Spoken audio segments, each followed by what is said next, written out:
Dragonfolk, there are some pretty big changes coming to Arena with the Brothers War, as well as we are going to be talking about the World Championships that are going to be going on and the decks that some of these pros are bringing to win this tournament.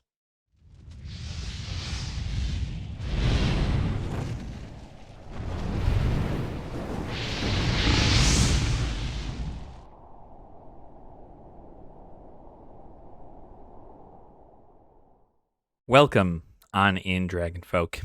I hope you're all having a fantastic day. I know I am. Today, of course, we're diving into, just as I had said before, the changes that are happening to Arena with the Brothers War drop, as well as talking about the World Championships and the kind of decks that we had seen. I'm hoping to get all of this kind of set up before the actual like constructor tournaments happen, but we're going to kind of go over that as we do. So with this here, it's going to be a pretty quick video, I think. But we're going to talk about some stuff that's being added in. So, of course, with the Brothers War being added in, there's going to be a new Mastery Pass for Arena. So there's a new Mastery Pass. It's got Urzen Automaton as the avatar, which is, I believe, this guy. And then, of course, if you complete the entirety of the Mastery Pass, you get all these packs. You get one uncommon ICR if you get to level 81 plus. Card sleeves exist there, card styles that are in there as well, and then the event token that you can get, as well as a total of 4,000 gold, 1,200 gems, and new pets, an Urzen Soldier. So you have a common, uncommon, and rare Urza's Soldier. So there are 80 levels, and you kind of just go on from there. So that is the Mastery Pass for the Brothers War. So pretty neat, right? It's all got more card styles and sleeves or anything of that sort. But this is really the big thing that they're introducing that I wanted to talk about.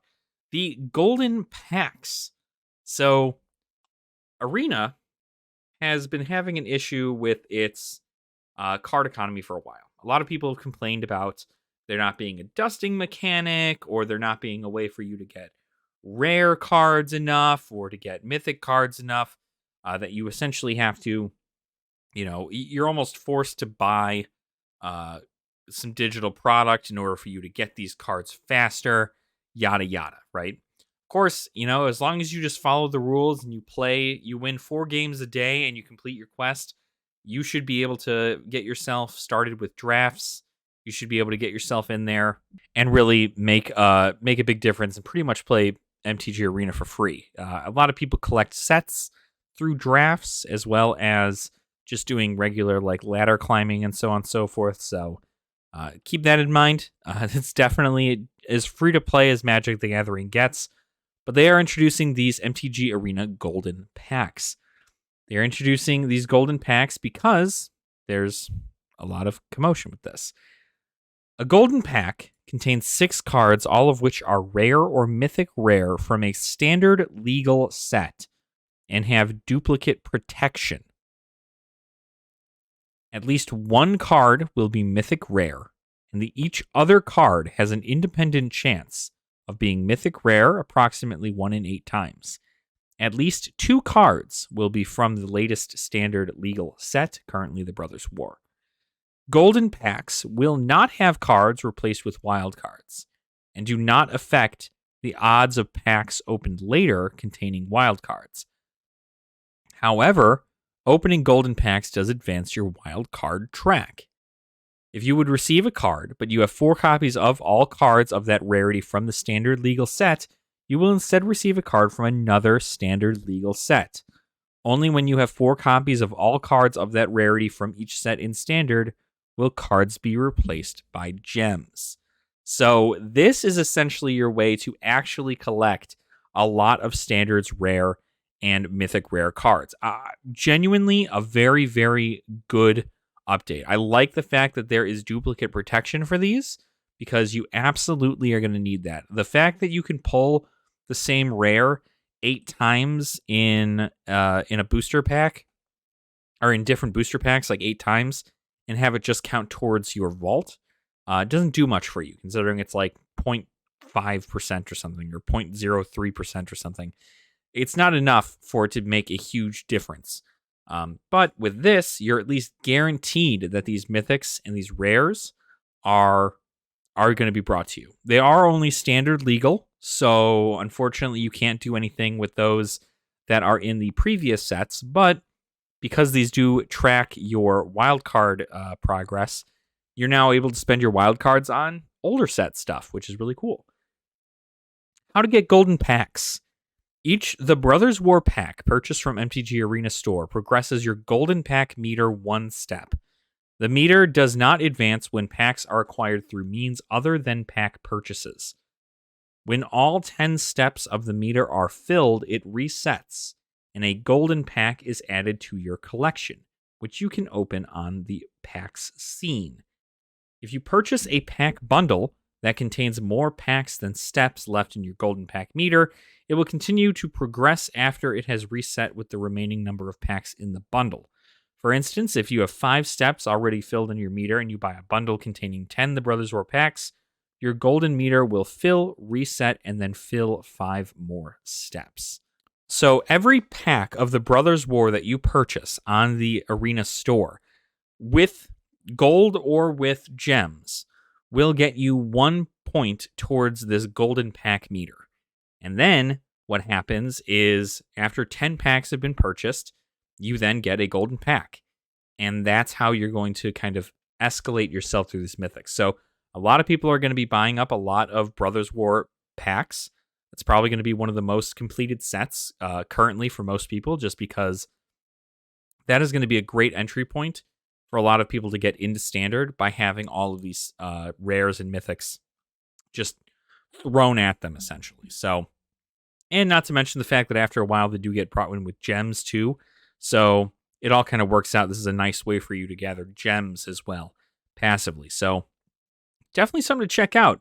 I like that they added these golden packs. I know they come with the Urza or Mishra pack bundle. You get like 5 of them or something. So definitely something to check out. I like the addition of this. It is cool that it's got duplicate protection.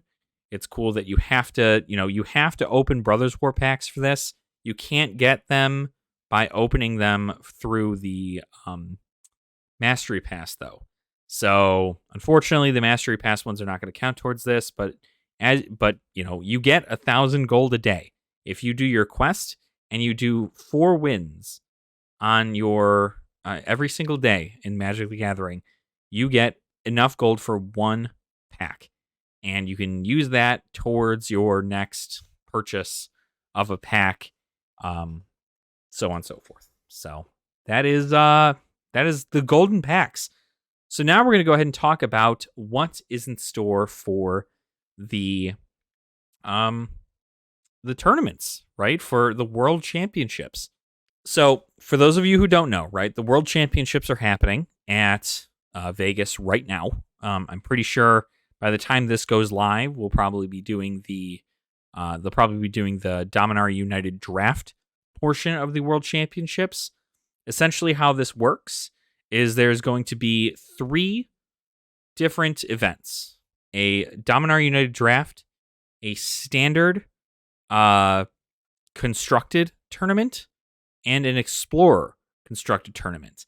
If I'm being honest, seeing this, this is why I am now moving all of my competitive play to Arena and not to an LGS, is because if I want to attempt to be in any of these big tournaments, there'd be no reason at all for me to buy physical cards for a competition unless I wanted to win an LGS championship, which, to be honest, is pretty cool. But it's all up in the air. I mean, if there comes a time that I need to do that, I'll do that. But for right now, seeing that you don't need to do that and that you just need to be playing Arena is fine by me. So going into the event, essentially we have 32 players that are invited. The reigning Magic World Champion Yuta Takahashi, top finishing players from the Innistrad Championship, Neon Dynasty Championship, and New Capenna Championship, and top leaderboard competitors from the 2021-2022 season. The eventual winner will take home their share of $500,000 in prizes and have the opportunity to have their likeness featured on a future Magic the Gathering card. The World Championship is a 3-day event featuring Dominaria United Draft, Standard, and Explorer. Live coverage begins Friday, October 28th at 9 a.m. Pacific, so this video might be out before then. Around the same time, deck lists will be published on the Magic World Championship event page, but the constructed metagame breakdowns are also available today, so let's waste no time and dive right in. So, these are the metagames that we're looking for. So for Explorer, we're actually going over what the decks are for Explorer and kind of what we're seeing here. See if I can maybe blow this up for you guys, because there you go. That might be a little bit better. So, the World Championship features 6 rounds of Explorer on Saturday, October 29th.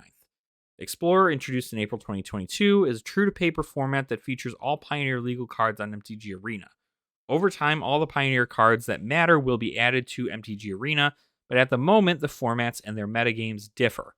For example, Nykthos Shrine to Nyx is not available on Arena yet, right? Which is, of course, a thing for playing stuff like tribal things. The Explorer deck choice of the World 32 Championship competitors break down as follows. It looks like 25% of the people in there are playing Abzan Greasefang. So that's, oh gosh, I forgot what Abzan was, but I know it's white-black. White-black, green, I think? I can't remember what the ones are. Rakdos Sacrifice is still pretty big there, right? Rakdos Sacrifice is still doing really well in Explorer. It's pretty much has all the same cards that you'd play in Pioneer, except maybe like a few. Mono Blue Spirits is huge right now in Explorer. Right up there with like Bont Spirits, but, you know, without all the Bont. Tamir Transmogrify at 12% of the player base. Azorius Control at 3.1%, Enigmatic Incarnation at 3.1%, Jund Creativity, Jund Midrange, Mono Red Fires, Orzhov Midrange, Rakdos Midrange, and Selesnya Angels is actually at the 3.1%. So it's kind of interesting to see Angels at this at World at a 3.1%. It looks like most of the people are playing these, right? Obviously, there's 8 Abzan Greasefang decks, 7 Rakdos Sacrifice decks, 5 Mono Blue Spirits, 4 Tamir Transmogrify. So whoever this guy is with the Selesnya Angels is who I'm rooting for. I don't know who that guy is, but I want that to be on there. The biggest surprise is that not only one player registered Rakdos Midrange. Last week in my format primer, I wrote that the Explorer metagame largely revolved around Rakdos Midrange. It's the most popular deck on the MTG Arena ladder, and it's one of the pillars of Pioneer, and it's not missing any critical cards in the online format. It also gained Liliana of the Veil and Shielder of the Apocalypse from Dominaria United. Hence, many players were expecting that Rakdos Midrange would form a substantial part of the Explorer metagame at the World Championship, yet almost none of the competitors registered it. So that is kind of interesting that they chose to do Rakdos Sacrifice as over Rakdos Midrange. I wonder if there's just a difference between like maybe the utility of one over the other. Because I know Rakdos Midrange does real well in Pioneer, but I'm not too sure about everything else. So that's kind of interesting, right? We're going to hope to see what happens in Explorer, right? So instead, the most played archetype is Abzan Greasefang, Rakdos Sacrifice, and Mono Blue Spirits. I can only imagine that their pilot tested the matchup against Rakdos Midrange in depth at the highest level of play, tuned their lists, and were satisfied with the results.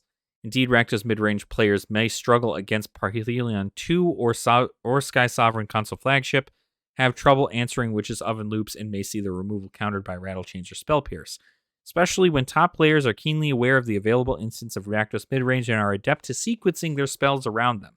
Now, this is a lot of competitive talk. This is something that I do truly enjoy.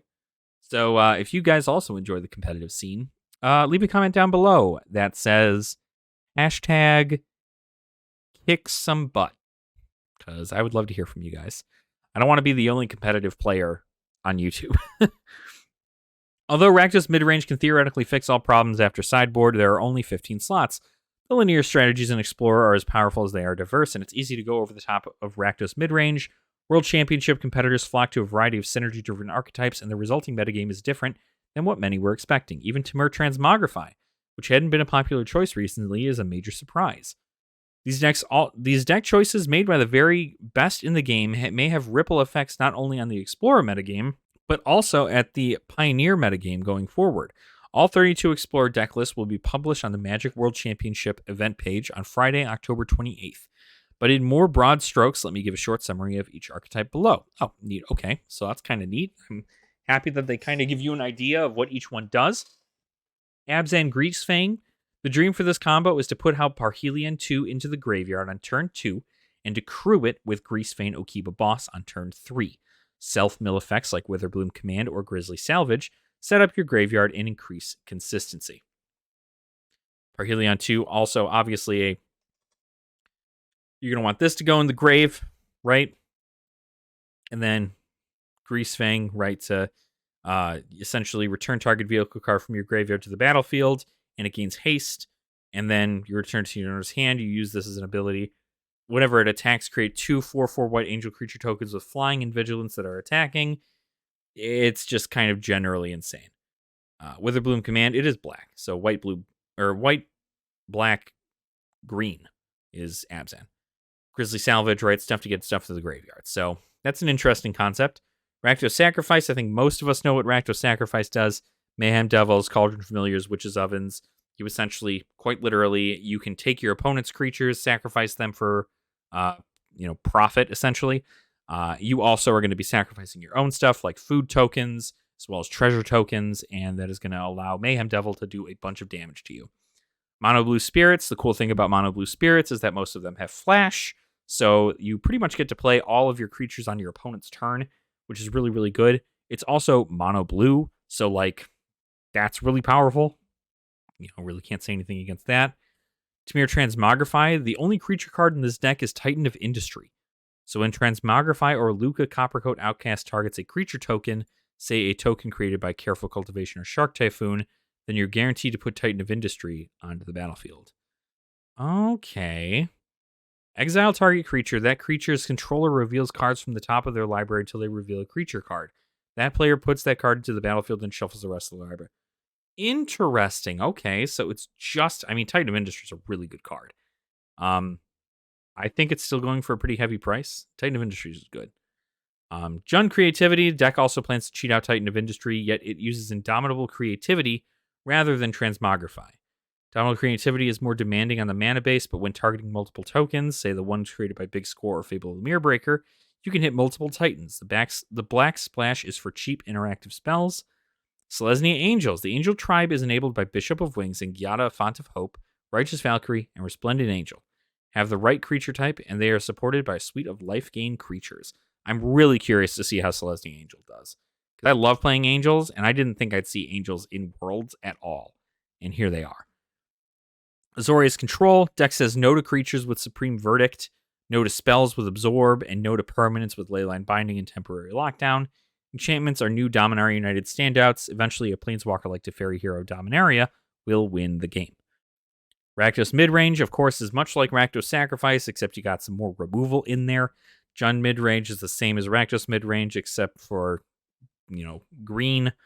Mono Red Fires. If you haven't played Mono Red, it's Mono Red, right? It's the whole point behind this. But I guess the thing is, this Spicy Brew can ramp ahead by targeting Darksteel Citadel with Cleansing Wildfire. This enables Fires of Invention on turn 3, potentially followed by a free Cavalier of Flames on turn 4, with mana to activate it. The list also features Karn the Great Creator, which provides access to a Wish board and stops activations of opposing Parhelion 2 and Witch's Oven. Fires of Invention is you can't cast spells. You can cast spells only during your turn, and you can cast no more than 2 spells each turn. You may cast spells with converted mana cost less than or equal to the number of lands you control without paying their mana costs. Pretty insane. You essentially get to play your stuff for free. So that's cool. Then, of course, Orzhov Midrange. This is neat, right? Another Karn Great Creator deck wrapped in a mid-range shell of 1-mana interactive spells and a lot of grinding potential. Thanks to Sarah Paragon, Extraction Specialist, and Phyrexian Missionary, creatures won't stay dead for long. And then Enigmatic Incarnation. The dream with this deck is to cast Leyline Binding on turn 2 or 3, follow up with Enigmatic Incarnation, which allows you to, at the beginning of your end step, you may sacrifice another enchantment. If you do, search your library for a creature card with converted mana cost equal to 1 plus the sacrifice enchantment's converted mana cost. Put that card onto the battlefield, then shuffle your library. And you fetch Titan of Industry. So pretty much 3 out of these like 8 decks are all based around people trying to get Titan of Industry out like turn 4. So that's kind of insane. Wow. So between the 3 most played decks, I anticipate that Rakdos Sacrifice is slightly favored against Mono Blue Spirits due to Mayhem Devil, that Mono Blue Spirits is slightly favored against Abzan Greasefang due to cheap counter magic, and that Abzan Greasefang is slightly favored against Rakdos Sacrifice because the Witch's Oven deck lacks interaction. However, clever sideboards could change everything, and I'm excited to see how the matches will play out. If I would have to pick one archetype that is most poised for success in this metagame, that I'd have to pick Mono Blue Spirits. Combo decks in various forms are popular in the World Championship metagame and are traditionally weak to disruption, plus a fast clock. Mono Blue Spirits has both. I agree. Mono Blue Spirits, you're pretty much able to play on your opponent's turn, like the whole way through, essentially stopping your opponent from being able to do anything, and then you being able to go all out on your turn when the time comes. So Mono Blue Spirits definitely has a lot of love there. Standard, I'm not going to go too deep into the decks for Standard unless we have time. We're going to kind of go into that, right? 5 rounds of Standard, starting right after the conclusion of the draft on Friday. The top 4 double elimination playoffs on Sunday, October 30th, are all Standard as well. So this is probably the craziest thing to me. In the Standard right now, again, you'll remember me saying this in previous videos. Nobody's playing Mono Black. Because why in the world would you play Mono Black at a tournament? Esper Midrange right here, 22 out of the 32 decks that have been set up for this World Championship in Standard are Esper Midrange. Esper Midrange has been nailing the ladder for a long time. Since Dominaria United's release. As a matter of fact, even beforehand, Esper Midrange was doing so incredibly well with New Capenna. You saw a lot of stuff there. You usually saw a lot of like Hinata, but that was obviously during the New Capenna one when Hinata and Magma Opus was part of its combo. But now that combo is gone because Strixhaven's out of rotation, so Esper Midrange definitely didn't have to change much and actually got a few new things as far as they go. So Esper Midrange seems to be the place to be right now. Jund Midrange at a 6.3% with only 2 people playing. Jund Reanimator at 6.3%. Again, you're running that Titan of Industry. And then Azorius Control, Bont Tokens, Grixis Midrange, Izzet Tempo, Mardu Midrange, and Mono Blue Tempo. Very curious to see how these all play out. I'm almost certain an Esper Midrange is going to be making top, though, for sure. Last week in my format primer, I explained why Esper Midrange was a definitive deck to beat in Standard right now. The raw card quality is off the charts, and the recent ban of the Meathook Massacre didn't really hurt it. The World Championship competitors could either beat them or join them, and over 2/3 of the field decided to join them. Esper Midrange, especially a version tuned to the mirror match, feels like a relatively safe choice. 5-set Standard format has a relatively small card pool, especially when compared to Explorer. This means that it's even more difficult to find a critical mass of synergistic cards to go over the top of the dominant mid-range deck. And even when you do, it's hard to obtain a massive edge over the deck that can board and counter Magic. The available combo engine and ramp options pale in comparison to the ones that Explorer players have access to. Another aspect is that many World Championship competitors are more renowned for their technical play than they're for deck building ingenuity. In 5-set Standard, you can never truly go wrong with a mid-range deck, and spending your limited preparation time to learn the ins and outs of the mirror match is a reasonable call. Yet that doesn't mean that it's impossible to beat Esper Midrange. Several World Championship competitors are trying, for example, by relying on Titan of Industry, Silver Scrutiny, Haughty Djinn, and Broca's Ascendancy. Haughty Djinn is going to do some work for a little bit. I don't know how much work, but it's going to do some work. I can only imagine that they tested their matchup against Esper Midrange in depth and found that their brew had an edge in the best of 3 match. If they're right, then their innovative deck choices may reward them with a well-deserved World Championship victory. But there's no margin of error. They all have to prove everything at the highest possible stage. So we'll kind of go over just this. I mean, Esper Midrange kind of needs a little bit of talking if you don't know what this is. We'll just talk about this since it's like 68% of the decks you're going to see. So this is really the only one that really needs a lot of like talking. The typical mana curve features Denic Pious Apprentice or Tenacious Underdog on turn 2, Wedding Announcement or Rafine on turn 3, and Sheoldred or the Wandering Emperor on turn 4. Perfect curve outs featuring these powerful permanents can lead to easy wins. The deck also features interactive spells like Infernal Grasp or Destroy Evil that enable a control role. Finally, with Plaza of Heroes to fix the mana and mitigate Flood, Esper Midrange has it all. There's also, I don't think anybody runs Zur in here. As a matter of fact, I'd hope they don't run Zur. But essentially, yeah, this is the case. Like, Tenacious Underdog, Denek, turn 2 is an insane combo.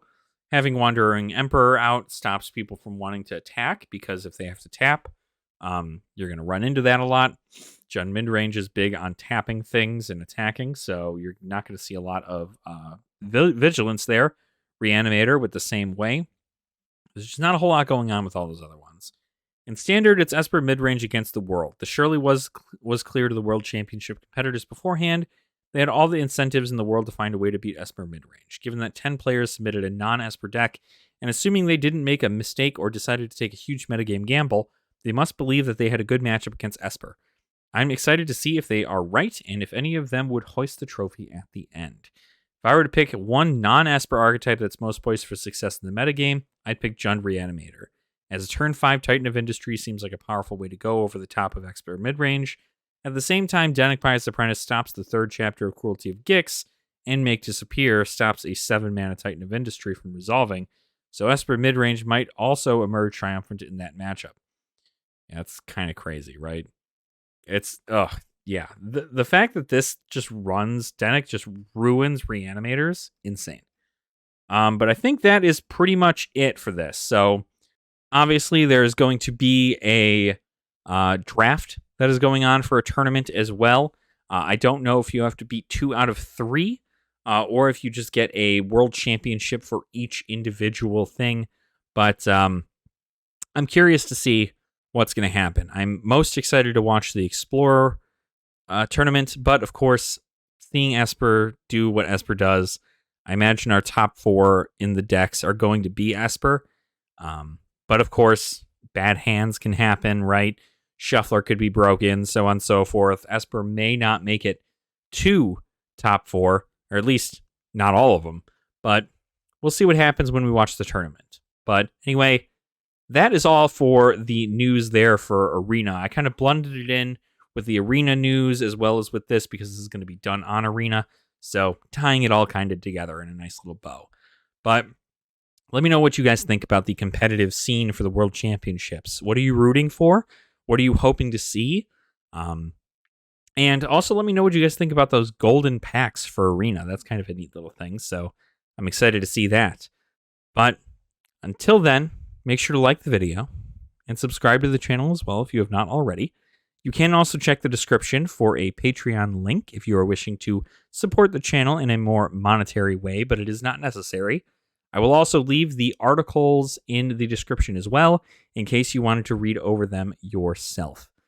So, thank you so much for watching. I do truly appreciate your support, and I will see you all very soon. Nerd out.